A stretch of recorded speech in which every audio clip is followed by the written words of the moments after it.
ಪಕ್ಷ ಕಟ್ಟಲಿಕ್ಕೆ ಮುಂದಾಗಿದ್ದಾರೆ ಉಚ್ಚಾಟಿತ ನಾಯಕ ಬಸನಗೌಡ ಪಾಟೀಲ್ ಯತ್ನಾಳ್ ಅವರು. ಏನ್ ಮಾಡ್ತಾರೆ, ವಾಟ್ ನೆಕ್ಸ್ಟ್ ಯತ್ನಾಳ್ ಅವರು ಅನ್ನುವಂತ ಒಂದು ಪ್ರಶ್ನೆ ಇದೆ. ಆದ್ರೆ ನಿನ್ನೆ ಮಾತನಾಡುವಂತ ಸಂದರ್ಭದಲ್ಲಿ ಎಕ್ಸ್ಕ್ಲೂಸಿವ್ ಆಗಿ ನ್ಯೂಸ್ 18 ಜೊತೆ ಮಾತನಾಡ್ಬೇಕಾದ್ರೆ ಅವ್ರು ಹೇಳ್ತಾ ಇದ್ರು, ಇಲ್ಲ ನನ್ನನ್ನು ವಾಪಸ್ ಕರ್ಸ್ಕೊಳ್ತಾರೆ ಬಿಜೆಪಿಗೆ, ನೋಡ್ತಾ ಇರಿ ಮುಂದಿನ ದಿನಗಳಲ್ಲಿ ಆಗೋದೆಲ್ಲ ಒಳ್ಳೇದಕ್ಕೆ ಅನ್ನುವ ರೀತಿಯಲ್ಲಿ ಮಾತನಾಡ್ತಾ ಇದ್ದಂತ ಬಸನಗೌಡ ಪಾಟೀಲ್ ಯತ್ನಾಳ್ ಅವರು ಇವತ್ತು ಉಲ್ಟಾ ಹೊಡೆದಂತೆ ಕಾಣಿಸ್ತಾ ಇದೆ. ಹೊಸ ಪಕ್ಷವನ್ನ ಕಟ್ಟಲಿಕ್ಕೆ ಮುಂದಾದಂತೆ ಕಾಣಿಸ್ತಾ ಇರುವಂತದ್ದು. ಅವರೇ ಮಾತನಾಡಿದ್ದಾರೆ, ಹೊಸ ಪಕ್ಷ ಉದಯವಾಗಲಿದೆ ಅಂತ ವಿಜಯಪುರದಲ್ಲಿ ಶಾಸಕ ಯತ್ನಾಳ್ ಅವರು ಹೇಳಿಕೆಯನ್ನ ಕೊಟ್ಟಿದ್ದಾರೆ. ರಾಜ್ಯದಲ್ಲಿ ನನ್ನ ಬಗ್ಗೆ ಉತ್ತಮ ಅಭಿಪ್ರಾಯವಿದೆ, ಬೇರೆ ದೇಶದಿಂದಲೂ ಕೂಡ ಕನ್ನಡಿಗರು ಕರೆಯನ್ನ ಮಾಡಿದ್ರು, ಹೊಸ ಪಕ್ಷ ಮಾಡಿದ್ರೆ ಬೆಂಬಲ ನೀಡ್ತೇವೆ ಅಂತ ಹೇಳಿದ್ದಾರೆ ಅಂತ ಯತ್ನಾಳ್ ಅವರೇ ಹೇಳಿದ್ದಾರೆ. ಹಲವರು ಹೊಸ ಪಕ್ಷಕ್ಕೆ ದೇಣಿಗೆ ಕೊಡ್ಲಿಕ್ಕೆ ಮುಂದಾಗಿದ್ದಾರೆ. ಹೈಕಮಾಂಡ್ ವಿಜೇಂದ್ರ ಅಂದ್ರೆ ಅಧೋಗತಿ ಆಗುತ್ತೆ. ವಿಜಯಪುರದಲ್ಲಿ ಶಾಸಕ ಯತ್ನಾಳ್ ಅವರ ಹೇಳಿಕೆ ಇದು. ವಿಜಯಪುರದಲ್ಲಿ ಮಾತನಾಡಿದ್ರು ಯತ್ನಾಳ್ ಅವರು, ಹೊಸ ಪಕ್ಷ ಸ್ಥಾಪನೆ ಮಾಡ್ತೀವಿ ಅಂತ ಹೇಳಿದ್ದಾರೆ. ಎಲ್ಲೋ ಒಂದ್ ಕಡೆ ಹೊಸ ಪಕ್ಷ ಸ್ಥಾಪನೆ ಮಾಡಬಹುದು, ಬಿಕಾಸ್ ಅವ್ರನ್ನ ಕಾಂಗ್ರೆಸ್ಸಿಗೆ ಹೋದಂತ ಸಂದರ್ಭದಲ್ಲೂ ಕೂಡ ಕಾಂಗ್ರೆಸ್ನವರು ಸೇರಿಸ್ಕೊಳ್ಳೋದು ಡೌಟು. ಯಾಕೆಂದ್ರೆ ಕಟ್ಟರ್ ಹಿಂದುತ್ವವಾದಿ ಬಸನಗೌಡ ಪಾಟೀಲ್ ಯತ್ನಾಳ್ ಅವರು ಅವರ ಸಿದ್ಧಾಂತಕ್ಕೂ ಕಾಂಗ್ರೆಸ್ಗೂ ಸೆಟ್ ಆಗಲ್ಲ. ಇನ್ನು JDS ಜೊತೆ ಅಂತೂ ಹೋಗ್ಲಿಕ್ಕೆ ಸಾಧ್ಯ ಇಲ್ಲ, ಬಿಕಾಸ್ ಈಗಿರುವಂತ ಸನ್ನಿವೇಶಗಳನ್ನ ಗಮನಿಸಿದ್ರೆ, ಬಿಕಾಸ್ JDS ಬಿಜೆಪಿ ಜೊತೆ ಹೊಂದಾಣಿಕೆ ಮಾಡ್ಕೊಂಡಿರುವಂತಹ ಹಿನ್ನೆಲೆಯಲ್ಲಿ ಬಿಜೆಪಿಯಿಂದ ಉಚ್ಚಾಟಿತ ಆಗಿರುವಂತವ್ರನ್ನ ಅವ್ರು ಕರ್ಕೊಳ್ಳೋದಿಲ್ಲ. ಸೊ ಹೀಗಾಗಿ ಇರುವಂತ ಆಪ್ಷನ್ ಅಂದ್ರೆ ಅವರಿಗೆ ಹೊಸ ಪಕ್ಷವನ್ನ ಕಟ್ಟುವಂತ ಸಾಧ್ಯತೆ ಅಂತ ಹೇಳಲಾಗ್ತಾ ಇತ್ತು. ಆ ನಿರ್ಧಾರವನ್ನ ಕೈಗೊಂಡಂತೆ ಕಾಣಿಸ್ತಾ ಇದೆ. ವೆಯ್ಟ್ ಅಂಡ್ ಸಿ ಅನ್ನುವಂಥದ್ದಿಲ್ಲ. ಈಗ ಯತ್ನಾಳ್ ಅವರು ಹೊಸ ಪಕ್ಷನೇ ಕಟ್ಬಿಡೋಣ ಅಂತ ತೀರ್ಮಾನ ಮಾಡಿದಂತೆ ಕಾಣಿಸ್ತಾ ಇದೆ. ಒಂದು ಪಕ್ಷ ಕಟ್ಟಿ ಹಣ ನಾವು ಕೊಳ್ಳಕ್ಕೆ ರೆಡಿ ಇದೀವಿ. ನೀನೇ ನಾನು ಶನಿದೇವರ ಒಂದು ದೇವಸ್ಥಾನದಲ್ಲಿದ್ದಾಗ ಬೆಂಗಳೂರಿನವರೊಬ್ಬರು ಬಂದು, ಅವರು ಎಲ್ಲಿ ಅಂದ್ರೆ ಪ್ರಹ್ಲಾದ್ ಜೋಶಿ ಅವರು ಏನು ಅಪಾರ್ಟ್ಮೆಂಟ್ ಇದೆ ಬೆಂಗಳೂರಿನಲ್ಲಿ, ಅದರ ಪಕ್ಕದಲ್ಲಿ ಇರುವಂಥವ್ರು. ಅವ್ರು ಹೇಳಿದ್ರು, ಯತ್ನಾಡ್ರೆ ನೀವು ಒಂದು ಹೊಸ ಪಕ್ಷ ಕಟ್ಟ್ರಿ, ನಾನು ಮೊದಲನೇ 11 ಲಕ್ಷ ರೂಪಾಯಿ ನಿಮಗೆ ಪಕ್ಷ ಕಟ್ಟಲಿಕ್ಕೆ ಕೊಡ್ತೀನಿ ಅಂತ. ಹಿಂಗೆ ದೇಣಿಗೆಯಾಗಿ ಜನ ಕೊಡ್ಕೊಳ್ಳಿಕ್ಕೆ ತಯಾರಾಗ್ತಾ ಇದ್ದಾರೆ. ಜನರು ಬಿಟ್ಟು ನಾವು ಇರೋದಿಲ್ಲ. ನಮಗೆ ಇಲ್ಲಿ ಭವಿಷ್ಯ ಕಾಣಿಸ್ತಾ ಇಲ್ಲ. ಹಿಂದೂ ನಾಯಕರನ್ನ ಇವತ್ತು ಮೂಲಿ ಗುಂಪು ಮಾಡುವಂಥದ್ದೇನು ಕುತಂತ್ರ ಈ ಯಡಿಯೂರಪ್ಪ ಕುಟುಂಬ ಮಾಡಕತ್ತದೆ. ಇದು ಜನಾಭಿಪ್ರಾಯ, ಹೊಸ ರಾಜಕೀಯ ಒಂದು ಹುಟ್ಟು ಆಗಲಿ ಕರ್ನಾಟಕದಲ್ಲಿ ಅಭಿಪ್ರಾಯ ಬಂದರೆ 100ಕ್ಕೆ 100 ನಾವು ಬರುವ ವಿಜಯದಶಮಿ ದಿವಸ ಹೊಸ ಒಂದು ರಾಜಕೀಯ ವ್ಯವಸ್ಥೆ ಕರ್ನಾಟಕದಲ್ಲಿ ನಾವು ಉದ್ಘಾಟನೆಯನ್ನು ಮಾಡ್ತೀವಿ. ಒಂದು ಇದ್ರ ಬಗ್ಗೆ ಮತ್ತಷ್ಟು ಮಾಹಿತಿಯನ್ನ ಕೊಡ್ತಾ ಹೋಗ್ತಾರೆ ನಮ್ಮ ವಿಜಯಪುರದ ಪ್ರತಿನಿಧಿ ಗುರುರಾಜ್ ನಮ್ಮ ಜೊತೆ ನೇರ ಸಂಪರ್ಕದಲ್ಲಿ ಜಾಯಿನ್ ಆಗಿದ್ದಾರೆ. ಗುರುರಾಜ್, ವಾಟ್ ನೆಕ್ಸ್ಟ್ ಅನ್ನುವಂತ ವಿಚಾರಕ್ಕೆ ಸಂಬಂಧಪಟ್ಟಂತೆ ಸಾಕಷ್ಟು ಕುತೂಹಲ ಇತ್ತು, ಯತ್ನಾಳ್ ಏನ್ ಮಾಡಬಹುದು ಅಂತ. ಆದ್ರೆ ನಿನ್ನೆ ಮಾತನಾಡ್ಬೇಕಾದ್ರೆ ನಾನು ಬಿಜೆಪಿ ವಾಪಸ್ ಬರ್ತೀನಿ, ಕರ್ಕೊಳ್ತಾರೆ ನನ್ನ, ಅವ್ರಿಗೆ ಬೇರೆ ಆಪ್ಷನ್ ಇಲ್ಲ ಅಂತ ಹೇಳ್ತಾ ಇದ್ರು. ಬಟ್ ಈಗ ಇವರೇ ಆಪ್ಷನ್ ಅನ್ನ ಹುಡ್ಕೊಂಡಿದ್ದಾರೆ, ಹೊಸ ಪಕ್ಷ ಅಂತ. ಹೊಸ ಪಕ್ಷಕ್ಕೆ ಯಾವ ರೀತಿಯಾಗಿ ಒಂದು ತಯಾರಿಯನ್ನ ಮಾಡ್ಕೊಂಡಿದ್ದಾರಂತೆ, ಅದಕ್ಕೆ ವೇದಿಕೆಯನ್ನ ಸಿದ್ಧಪಡಿಸಿಕೊಳ್ಳಲಾಗ್ತದೆ. ಇದು ಜಸ್ಟ್ ಬಿಜೆಪಿ ಅವ್ರನ್ನ ಎದುರಿಸ್ಲಿಕ್ಕೋಸ್ಕರ ಈ ಒಂದು ಮಾಹಿತಿಯನ್ನ ಬಿಟ್ಟಿರುವಂತದ್ದು, ಅಥವಾ ನಿಜಕ್ಕೂ ಹೊಸ ಪಕ್ಷ ಕಟ್ಟಲಿಕ್ಕೆ ಮುಂದಾಗಿದ್ದಾರಾ ಅಂತ? ಪೃಥ್ವಿರಾಜ್ ಏನಂತಂದ್ರೆ, ಉಚ್ಚಾಟನೆ ಬಳಿಕ ಯತ್ನಾಳ್ ಅವರು ಮೊದಲ ಬಾರಿಗೆ ವಿಜಯಪುರಕ್ಕೆ ಆಗಮಿಸಿದ್ರು. ಸಿದ್ದೇಶ್ವರ ದೇವಸ್ಥಾನದಲ್ಲಿ ಹೋಮ ಹವನದ ಬಳಿಕ ಮಾಧ್ಯಮ ಪ್ರತಿನಿಧಿಗಳಿಗೆ ಮಾತನಾಡುವಾಗ, ಒಂದು ವೇಳೆ ಹಿಂದುತ್ವವನ್ನ ಬಿಜೆಪಿಯಲ್ಲಿ ಅದನ್ನ ಉಳಿಸ್ಲಿಕ್ಕೆ ಆಗದೆ ಇದ್ರೆ, ಅಂದ್ರೆ ರಾಜ್ಯದಲ್ಲಿ ನಡೆದಂತಹ ಹಿಂದೂಗಳ ಮೇಲೆ ನಡೆದಂತಹ ದೌರ್ಜನ್ಯ ಪ್ರಕರಣ ಆಗಿರ್ಬೋದು, ಗಲಾಭೆ ಪ್ರಕರಣಗಳಲ್ಲಿ ಯಾವ ರೀತಿ ಅನ್ಯಾಯ ಆಗಿದೆ, ಅದನ್ನ ಒಂದು ವೇಳೆ ವಿಜೇಂದ್ರ ಆಗಿರ್ಬೋದು, ಬೇರೆ ಬಿಜೆಪಿ ನಾಯಕರು ಅದನ್ನ ಉಳಿಸ್ಕೊಳ್ಳಕ್ಕೆ ಮುಂದಾಗದಿದ್ರೆ, ಅಥವಾ ಹಿಂದೂಗಳ ಪರವಾಗಿ ಏನಾದ್ರು ಹೋರಾಟ ಮಾಡದೇ ಇದ್ರೆ, ನಾನು ಹೊಸ ಪಕ್ಷವನ್ನ ರಚನೆ ಮಾಡ್ತೀನಿ ಅಂತ ಹೇಳಿ ಈ ಮೂಲಕ ಅಧಿಕೃತವಾಗಿ ಅವ್ರು ಹೇಳಿರ್ತದ್ದು. ನಿನ್ನೆ ಅಷ್ಟೇ ಅವರು ನಾನು ಬಿಜೆಪಿಯನ್ನ ಬಿಡಲ್ಲ ಅಂತ ಹೇಳಿದ್ರು, ಇವತ್ತು ಸಹಿತ ಬಿಜೆಪಿ ಬಿಡಲ್ಲ ಅಂತ ಆರಂಭದಲ್ಲಿ ಹೇಳಿದ್ರು. ಆದ್ರೆ ಹಿಂದೂಗಳ ವಿಚಾರ ಬಂದಾಗ ನಾನು ಬೇರೆ ಪಕ್ಷ ಕಟ್ತೀನಿ ಅಂತ ಹೇಳಿ ಅದರಲ್ಲೂ ಒಂದು ದಿನಾಂಕವನ್ನು ನಿಗದಿ ಮಾಡಿದರೆ, ಬರುವ ವಿಜಯದಶಮಿ ದಿನ ಹೊಸ ಪಕ್ಷದ ರಾಜ್ಯದಲ್ಲಿ ಉದಯ ಆಗುತ್ತೆ ಅಂತ ಹೇಳಿ. ಹಾಗಾಗಿ ಅದ್ರ ಬಗ್ಗೆ ಈಗ ರಾಜ್ಯದ ಸಂಚಾರವನ್ನ ಮಾಡಿ, ಅಂದ್ರೆ ನಾಳೆಯಿಂದಾನೇ ಸಂಚಾರ ಮಾಡ್ಕೊಂಡು ಅಭಿಪ್ರಾಯವನ್ನ ಸಂಗ್ರಹಣೆ ಮಾಡ್ತಾರೆ, ನನ್ನ ಪಕ್ಷ ಸಂಘಟನೆ ಮಾಡ್ಬೇಕಾ ಮಾಡಬಾರ್ದು ಅನ್ನೋದ್ರ ಬಗ್ಗೆ. ಮತ್ತೆ ಅದಕ್ಕೆ ಸೋರ್ಸ್ಗಳು ಸಹಿತ ಬೇಕಾಗುತ್ತೆ. ಹಾಗಾಗಿ ಈಗಲೇ ಸೋರ್ಸ್ಗಳಿಗೆ ಸಹಿತ ಬೇರೆ ಬೇರೆ ದೇಶಗಳಿಂದ ಆಗಿರ್ಬೋದು, ಮತ್ತೆ ಬೇರೆ ಬೇರೆ ಪಕ್ಷದ ಮುಖಂಡರು ಅಥವಾ ಯಾರು ಪಕ್ಷಕ್ಕೆ ಅಸಮಾಧಾನ ಇದ್ದಾರೆ ಅಂತವ್ರನ್ನ ಟಾರ್ಗೆಟ್ ಮಾಡ್ಕೊಂಡು ಅವರು ಪಕ್ಷದ ದೇಣಿಗೆಯನ್ನು ಸಹಿತ ಸಂಗ್ರಹ ಮಾಡೋದಕ್ಕೆ ಈಗ ಮುಂದಾಗಿರುವಂತದ್ದು. ಅದರ ಮುಂದುವರಿದ ಭಾಗವಾಗಿ ಅವರು ರಾಜ್ಯದಲ್ಲಿ ಸಂಚಾರವನ್ನು ಮಾಡಿಕೊಂಡು ಜನರ ಅಭಿಪ್ರಾಯವನ್ನು ಸಂಗ್ರಹಣೆ ಮಾಡಿಕೊಂಡು, ಒಂದು ವೇಳೆ ಹೊಸ ಪಕ್ಷ ಬೇಕು ಅಂತ ಹೇಳಿ ಹೇಗೆ ಮಹಾರಾಷ್ಟ್ರದಲ್ಲಿ ಶಿವಸೇನೆ ಇದೆ, ಆ ರೀತಿ ಹಿಂದುತ್ವಕ್ಕಾಗಿ ಒಂದು ಪಕ್ಷ ಬೇಕೆ ಅನ್ನೋದಾದ್ರೆ ಅದನ್ನ ನಾನು ಕಟ್ಟೋದಕ್ಕೆ ರೆಡಿ ಆಗಿದ್ದೇನೆ, ಅದಕ್ಕೆ ವಿಜಯದಶಮಿ ದಿನ ಸಹಿತ ಆರಂಭವಾಗುತ್ತೆ ಅಂತ ಹೇಳಿಕೆ ನೀಡಿದ್ದಾರೆ. ಯತ್ನಾಳ್ ಅವರ ಈ ಹೇಳಿಕೆ ಯಾಕೆ ಬಹಳಷ್ಟು ಮಹತ್ವ ಪಡಿತು ಅಂದ್ರೆ, ಉತ್ತರ ಕರ್ನಾಟಕ ಭಾಗದಲ್ಲಿ ಈಗಾಗಲೇ KS ಈಶ್ವರಪ್ಪ ಅವರು ಒಂದು ಭಾಗ ಹೊರಗಡೆ ಇದ್ದಾರೆ. ಅವರು ಈ ರಾಯಣ್ಣ ಬ್ರಿಗೇಡ್ ರೀತಿ ಒಂದು ಬ್ರಿಗೇಡ್ ಅನ್ನ ಮಾಡ್ಕೊಂಡು ಅಲ್ಲಿ ಹೋರಾಟವನ್ನು ಮಾಡ್ತಾ ಇದ್ದಾರೆ. ಈಗ ಯತ್ನಾಳ್ ಅವರು ಸಹಿತ ಹೊರಗೆ ಬಂದಿರೋದ್ರಿಂದ ಇಬ್ರು ಹೊಂದಾಣಿಕೆ ಆದ್ರೆ ಈ ಭಾಗದಲ್ಲಿ ವರ್ಕೌಟ್ ಆಗುತ್ತೆ ಅಂತ ಹೇಳಿ. ಹೇಗೆಂದ್ರೆ ಕೆಲವು ದಿನಗಳ ಹಿಂದಷ್ಟೇ ಒಂದು ಮಾತು ಇತ್ತು, ಇಲ್ಲಿ ರಾಯಣ್ಣ ಚೆನ್ನಮ್ಮ ಬ್ರಿಗೇಡ್ ಅನ್ನ ಮಾಡ್ತಾರೆ ಅಂತ ಹೇಳಿ. ಆದ್ರೆ ಕೊನೆಗಳಿಗೆ ಅದು ಆಗಿರ್ಲಿಲ್ಲ. ಒಂದು ವೇಳೆ ಎರಡೂ ಸಮುದಾಯಕ್ಕೆ ಇಟ್ಕೊಂಡು, ಕುರುಬ ಸಮುದಾಯ ಮತ್ತೆ ಲಿಂಗಾಯತ ಪಂಚಮಸಾಲಿ ಸಮುದಾಯ ಜೊತೆಗೆ ಯತ್ನಾಳ್ ಬೇರೆ ಬೇರೆ ಸಮುದಾಯ ಸ್ವಲ್ಪ ಬೆಂಬಲ ಸಿಗ್ಬೋದು. ಹಾಗಾಗಿ ಈ ಎರಡೂ ಸಮುದಾಯಗಳು ಉತ್ತರ ಕರ್ನಾಟಕದಲ್ಲಿ ಬಹಳಷ್ಟು ಪ್ರಬಲವಾಗಿರುವಂತದ್ದು. ಒಟ್ಟು ರಾಜ್ಯದ 124 ಮತಕ್ಷೇತ್ರಗಳಲ್ಲಿ ಸುಮಾರು 120 ಮತಕ್ಷೇತ್ರಗಳು ಉತ್ತರ ಕರ್ನಾಟಕದಲ್ಲೇ ಬರ್ತವೆ. ಹಳೆ ಮೈಸೂರು, ಹೈದರಾಬಾದ್ ಕರ್ನಾಟಕ ಮತ್ತೆ ಕಲ್ಯಾಣ ಕರ್ನಾಟಕ ಸೇರಿ. ಸೊ ಹೀಗಾಗಿ ಇಷ್ಟು ಭಾಗದಲ್ಲಿ 120 ಕ್ಷೇತ್ರಗಳ ಪೈಕಿ ಸುಮಾರು 40ರಿಂದ 50 ಕ್ಷೇತ್ರಗಳಲ್ಲಿ ಸಹಿತ ಅವರು ಪ್ರಾಬಲ್ಯವನ್ನು ಹೊಂದಬಹುದು ಎರಡು ಸಮಾಜದವರು. ಅಷ್ಟು ಈ ಭಾಗದಲ್ಲಿದೆ. ಲಿಂಗಾಯತರಲ್ಲಿ ಅತಿ ಹೆಚ್ಚು ಇರುವಂತದ್ದು ಪಂಚಮಸಾಲಿ ಲಿಂಗಾಯತರು. ಹಾಗಾಗಿ ಈ ಭಾಗದಲ್ಲಿ ವರ್ಕೌಟ್ ಆಗುತ್ತೆ ಅನ್ನೋ ಕಾರಣಕ್ಕೆ ಒಂದು ವೇಳೆ ಯತ್ನಾಳ್ ಅವರು ಹೊಸ ಪಕ್ಷವನ್ನ ಸ್ಥಾಪನೆ ಮಾಡಿದ್ರಲ್ಲೇ ಖಂಡಿತ ಇದರ ಹೊಡೆತ ಬಿಜೆಪಿಗೆ ಬೀಳಿರುವಂತದ್ದು.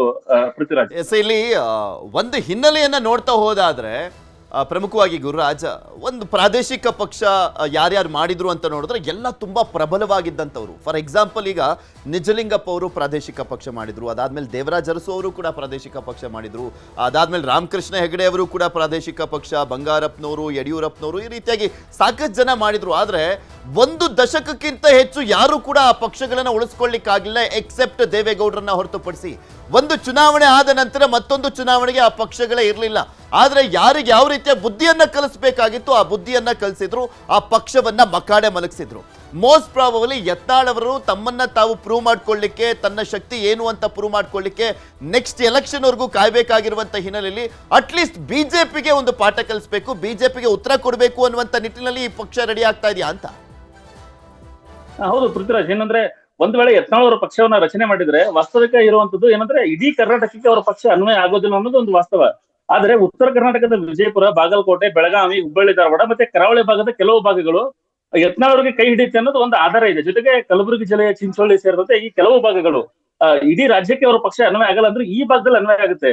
ಈ ಭಾಗದಲ್ಲೇ ಬಿಜೆಪಿಗೆ ಬೇಸ್ ಇರುವಂತಹ ಪಕ್ಷ ಮತ್ತೆ ಹಿಂದುತ್ವ ಇರುವಂತಹ ಪಕ್ಷಗಳು. ಕರಾವಳಿ ಭಾಗ ಬಿಟ್ರೆ ಈ ಬಿಜಾಪುರ, ಬಾಗಲಕೋಟೆ, ಬೆಳಗಾವಿ ಈ ಭಾಗದಲ್ಲಿ ಹಿಂದುತ್ವದ ಅಲೆ ಇರುತ್ತದೆ. ಅಂತ ಏರಿಯಾದಲ್ಲಿ ಪಕ್ಷವನ್ನ ಯತ್ನಾಳ್ ಅವರು ಸ್ಥಾಪನೆ ಮಾಡಿದ್ರೆ ಖಂಡಿತವಾಗ್ಲೂ ಇದಕ್ಕೆ ಬಿಜೆಪಿಗೆ ಹೊಡೆತ ಬೀಳುತ್ತದೆ. ಬಿಜೆಪಿಯನ್ನ ಸೋಲಿಸೋದು ಅವ್ರ ಮುಖ್ಯ ಉದ್ದೇಶ ಆಗಿದ್ರೆ ಅದರಲ್ಲಿ ಬಹುತೇಕ ಯತ್ನಾಳ್ ಅವರು ಯಶಸ್ವಿ ಆಗ್ತಾರೆ. ತಾವೇನಾದ್ರೂ ಅಧಿಕಾರಕ್ಕೆ ಬರಬೇಕು ಅಂತ ಅನ್ನೋದಾದ್ರೆ ಅದು ಬಹಳ ಕಷ್ಟ. ಯಾಕಂದ್ರೆ ಇಡೀ ರಾಜ್ಯದಲ್ಲಿ ಅವ್ರ ಪಕ್ಷ ಅನ್ವಯ ಆಗೋದು ಬಹಳಷ್ಟು ಕಷ್ಟ. 2008ರಲ್ಲಿ ಬಿಜೆಪಿ ಅಧಿಕಾರಕ್ಕೆ ಬಂದಂತ ಸಂದರ್ಭದಲ್ಲಿ ಅಂದ್ರೆ 110 ಸ್ಥಾನವನ್ನ ಗೆದ್ದಿದ್ರು. ಆದ್ರೆ ಮೇಜರ್ ಸೀಟ್ಗಳು ಅಂತ ಗೆದ್ದಿದ್ದು ಅಂದ್ರೆ ಅವರು ಪ್ರಮುಖವಾಗಿ ಉತ್ತರ ಕರ್ನಾಟಕ ಭಾಗದಲ್ಲಿ. ಮತ್ತೆ 2018ರಲ್ಲೂ ಕೂಡ ಅತಿ ಹೆಚ್ಚಿನ ಸೀಟ್ಗಳನ್ನ ಗೆದ್ದಿದ್ರು, 105 ಸೀಟ್ಗಳನ್ನ ಗೆದ್ದಂತ ಸಂದರ್ಭದಲ್ಲೂ ಕೂಡ ದೊಡ್ಡ ಕಾಂಟ್ರಿಬ್ಯೂಷನ್ ಅನ್ನುವಂಥದ್ದು ಸಿಕ್ಕಿದ್ದು ಉತ್ತರ ಕರ್ನಾಟಕ ಭಾಗದಲ್ಲಿ. ಸೊ ಈಗ ಅಲ್ಲಿ ಗೆಲ್ತಾ ಇದ್ದಂತ ಒಂದು ವೋಟ್ ಮಾರ್ಜಿನ್ 4ರಿಂದ 5 ಸಾವಿರ. ಅಕಸ್ಮಾತ್ ಇವರೇನು ದೊಡ್ಡ ಮಟ್ಟದಲ್ಲಿ ಬದಲಾವಣೆ ತರದೆ ಹೋದ್ರು 40-50 ಸಾವಿರ ಗೆಲ್ಲಲಿಕ್ಕೆ ಅಂದ್ರೆ ಗೆಲ್ಲುವಂತ ಒಂದು ಸಾಮರ್ಥ್ಯ ಇರುವಂತ ಕ್ಯಾಂಡಿಡೇಟ್ ಸಿಗದೆ ಇದ್ರು ಕೂಡ 3ರಿಂದ 4 ಸಾವಿರ ವೋಟ್ ಡ್ಯಾಮೇಜ್ ಮಾಡಿದ್ರು ಕೂಡ ಬಿಜೆಪಿ ಸೋಲುವಂತ ಸಾಧ್ಯತೆ ಇರುತ್ತೆ. ಹಿಂದುತ್ವ ಮತಗಳು ಕೈ ಬಿಟ್ರೆ ಬಿಜೆಪಿ ಸೋಲುವಂತ ಸಾಧ್ಯತೆ ಇದೆ. ಸೊ ಹೀಗಾಗಿ ಬಿಜೆಪಿಗೆ ಯಾವ ರೀತಿಯ ಥ್ರೆಟ್ ಇದು ಅಂತ. ಕರೆಕ್ಟ್. ಈ ಭಾಗದಲ್ಲಿ ಬಹಳಷ್ಟು ಇದ್ರ ಪರೋಕ್ಷವಾಗಿ ಕಾಂಗ್ರೆಸ್ಗೆ ಬೆಂಬಲ ಹೆಲ್ಪ್ ಆಗುತ್ತೆ ವಿನಃ ಬಿಜೆಪಿಗೆ ಯತ್ನಾಳ್ ಅವರು ಹೊರಗಡೆ ಹೋಗಿದ್ದು ಯಾವುದೇ ರೀತಿ ಹೆಲ್ಪ್ ಆಗೋದಿಲ್ಲ. ಉಲ್ಟಾ ಅದು ಡ್ಯಾಮೇಜ್ ಆಗುತ್ತೆ ಅನ್ನೋದು ಈಗ ಸದ್ಯಕ್ಕೆ ಪ್ರೂವ್ ಆಗ್ತಾ ಇರೋದು. ಒಂದು ಬೆಂಬಲಿಗರ ಹೋರಾಟ ನಡೀತಾ ಇದೆ, ಜೊತೆಗೆ ಹಿಂದೂ ಸಂಘಟನೆಗಳು, ಅದರಲ್ಲೂ ವಿಶೇಷವಾಗಿ ಪಂಚಮಸಾಲಿ ಸಮುದಾಯ ಈ ಎಲ್ಲವೂ ಅವರಿಗೆ ಬೆಂಬಲ ಸಿಗ್ತದ್ರಿಂದ ಅಂದ್ರೆ ಕಳೆದ 10 ವರ್ಷಗಳ ಹಿಂದೆ ಏನು ಯತ್ನಾಳ್ ಅವ್ರನ್ನ ಉಚ್ಚಾಟನೆ ಮಾಡಿದ್ರು ಆಗಿನ ಯತ್ನಾಳೆ ಬೇರೆ ಈಗಿನ ಯತ್ನಾಳೆ ಬೇರೆ. ಜೊತೆಗೆ ಒಂದು ಬಿಜೆಪಿಗೆ ಇದರಲ್ಲಿ ಹಿನ್ನಡೆ ಏನಾಗೋದು ನಮ್ಮ ಭಾಗದಲ್ಲಿ, ಅದರಲ್ಲೂ ವಿಶೇಷವಾಗಿ ಬಿಜಾಪುರ, ಬಾಗಲಕೋಟೆ ಈ ಭಾಗದಲ್ಲಿ ಹಿನ್ನಡೆ ಆಗೋದಂದ್ರೆ ಈ ವಕಫ್ ಹೋರಾಟ ಇರ್ಬೋದು, ಬೇರೆ ಬೇರೆ ಹೋರಾಟಗಳಲ್ಲಿ ಯತ್ನಾಳ್ ಮುಂಚೂಣಿಯಲ್ಲಿ ಇರುವಂತದ್ದು. ಆ ಹೋರಾಟವನ್ನ ಮತ್ತೊಬ್ರು ಯಾವ ರೀತಿ ಮುಂದುವರಿಸ್ತಾರೆ ಅಂತ ಹೇಳಿ ಈಗ ರಾಷ್ಟ್ರ ಮಟ್ಟದಲ್ಲಿ ವಕಫ್ ಹೋರಾಟ ಸುದ್ದಿ ಆಗೋದಕ್ಕೆ ಮುಖ್ಯ ಕಾರಣ ಅದು ಯತ್ನಾಳ್ ಅವರಾಗಿರುವಂತದ್ದು. ಆದ್ರೆ ಜೊತೆಗೆ ಅವ್ರಿಗೆ ಹಿಂದೂ ಸಂಘಟನೆಗಳ ಬೆಂಬಲ ಇರುವುದು ಮತ್ತೆ ಹಿಂದುತ್ವದ ಕಾರ್ಯಕರ್ತರಿಗೆ ಅವರ ಆಧಾರವಾಗಿರುವಂತದ್ದು. ಅಂತವ್ರನ್ನ ಈಗ ಯಾರು ಮತ್ತೊಬ್ಬರು ಆ ಜಾಗದಲ್ಲಿ ಪರ್ಯಾಯ ಬಳಸ್ತಾರೆ ಅಂತ ಹೇಳಿ ಒಂದು ಪಂಚಮಸಾಲಿ ಸಮುದಾಯದ ರಾಜ್ಯದಲ್ಲಿ ಬಹುತೇಕ ನಾಯಕರು ಇದ್ರು ಸಹಿತ ಯತ್ನಾಳ್ ಅವರಷ್ಟು ಪಾಪ್ಯುಲರ್ ಯಾವ ಪಂಚಮಸಾಲಿ ನಾಯಕರು ಇಲ್ಲ. ಜೊತೆಗೆ ಹಿಂದುತ್ವದ ಸಹಿತ ಅವರಿಗೆ ಇರೋದ್ರಿಂದ 10 ವರ್ಷದ ನಂತರ ಯತ್ನಾಳ್ ಅವರು ಬಹಳಷ್ಟು ಬದಲಾಗಿದ್ದಾರೆ. ಈ ಹಿಂದೆ ಅವರು ಉಚ್ಚಾಟನೆ ಮಾಡಿದಾಗ ಅವ್ರ ಬೆಂಬಲಕ್ಕೆ ಯಾರು ಹೇಳ್ತಾರೆ ಅಂತ ಹೇಳಿ ಅವ್ರಿಗೆ ಹೈಕಮಾಂಡ್ ಅವ್ರಿಗೂ ಸಹಿತ ಒಂದು ಅನುಮಾನ ಇತ್ತು, ಯಾರು ಹೇಳ್ತಾರಪ್ಪ ಇವರು ಅಂತ ಹೇಳಿ.